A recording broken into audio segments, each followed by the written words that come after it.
I have no self-esteem. I'm not saying I dislike myself or that I have a problem with my self-image, and I don't have low self-esteem. I'm just saying that I have no self-esteem at all. Why? For the same reason that I have no pet unicorns. Self-esteem is a fantasy. It's a meaningless fabrication that exists only in your imagination. The dictionary defines esteem this way: to regard with admiration. Self-esteem, therefore, means to regard yourself with admiration. But is that how we should see ourselves? If someone asked you who you admire, would you really want to answer, well, I admire myself? Would that be a good thing? I would say no, emphatically. I was hardly a precocious kid, but I think I realized this self-esteem thing was a racket as far back as junior high. I remember when the guidance counselor at my school handed out a worksheet and asked us to rate our self-esteem on a scale of 1 to 10. Meanwhile, kids in China were learning silly things like math and science. Now we're bankrupt and they own the country, but at least we all feel pretty good about ourselves. In any case, there we were, facing the important task of arbitrarily quantifying our egos. When I asked my teacher why I should have high self-esteem, she said, because you're special. When I asked why I was special, she said, because you're you. I found this an odd statement at the time, coming as it was from the woman who had just given me a D on my last math quiz. Most of my classmates, though, quickly jotted down 9s and 10s. Incidentally, some of them would grow up to become unemployed alcoholics, but I'm guessing if they could take that test again, they'd score themselves exactly the same. See, that's the whole point of self-esteem, to be proud of yourself even when there's no reason to be proud of yourself.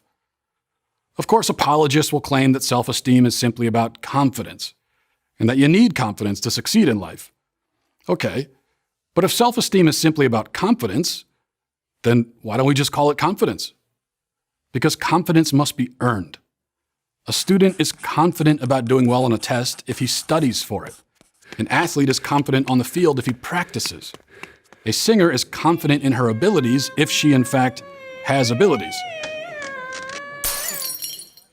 Self-esteem, on the other hand, can be defined as unearned confidence. The person with high self-esteem, also known as a narcissist, feels good about himself on the basis of nothing. We may ask him, why do you esteem yourself? And his learned response will be, because I'm me.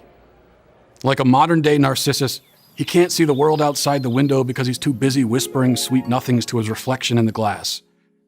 In a saner, less confused time, people saw it the opposite way. It didn't matter how you felt about yourself, it mattered what you did. Funny, that's what my parents taught me.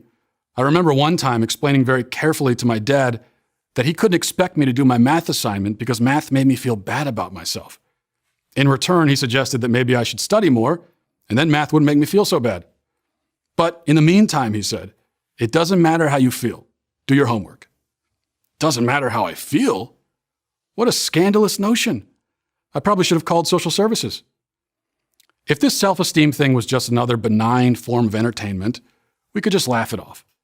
But it's become a serious problem because this I'm special, love yourself, you get points for breathing dogma taints everything it touches. It equips you for nothing. It won't help you at school, it will stifle your career ambitions, and it will certainly wreak havoc on your relationships.